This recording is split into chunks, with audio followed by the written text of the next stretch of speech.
Hi, I'm Sydney. I work for Sarepta Therapeutics, a biotech based in Cambridge, Massachusetts. With work, I've always been the person that pushed for better. Like, why are we doing it this way? Why can't we do something different? So, when I started at Sarepta, I noticed not a lot of HR contracts were flowing through our old system, which was concerning. It's really important, due to the fact that we're in a highly regulated industry, that we follow internal processes. And one of those processes is submitting the contract for legal review, making sure there's a background check. Once we went live with Ironclad and I started building workflows, I realized some of these problems could be solved for with Workflow Designer. So there are three things that I want to share with you today.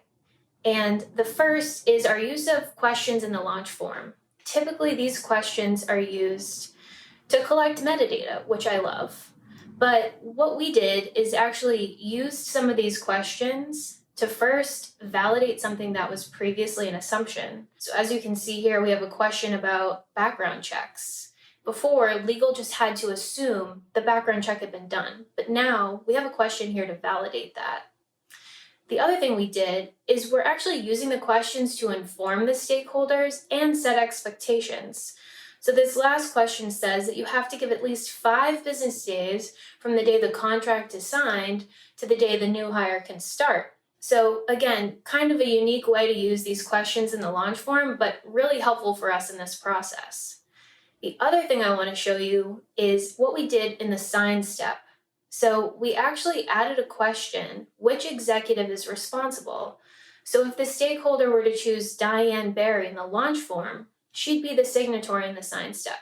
Why is that cool? Well, Sarepta has a lot of potential signatories according to our internal policies, but I had an inkling that these contracts typically went to executives. So I looked at our legacy contract data and found that 70% of the time these contracts were being signed by an executive.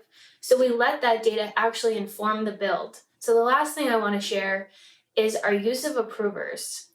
So the main inefficiency before was that we had to reach out to HR when we received a new request for a contingent worker, and HR ops had to reach out to us to see if we had reviewed a contract. This was really inefficient and irritating. So what we did is we actually added HR as an approver. So by adding them as an approver, we're giving them access to this information in real time, which frees us up to do our piece of the puzzle. Additionally, when they click approve in the workflow, we know that we're good to move forward. What I love about this workflow is it solved actually what I considered a big problem, which was contracts not going through a contract management system, especially where there are so many different groups involved. So by having 99% user adoption and compliance with this workflow, I am at ease that things are being done properly. The process is being followed, and I'm all about process and rules, so I'm happy. If you guys have any input for me, any feedback on this workflow, I'd love to hear it. And if you have any questions or want to talk Ironclad, legal ops, I'm your girl. Reach out to me on LinkedIn. Name's Sydney Dimmick.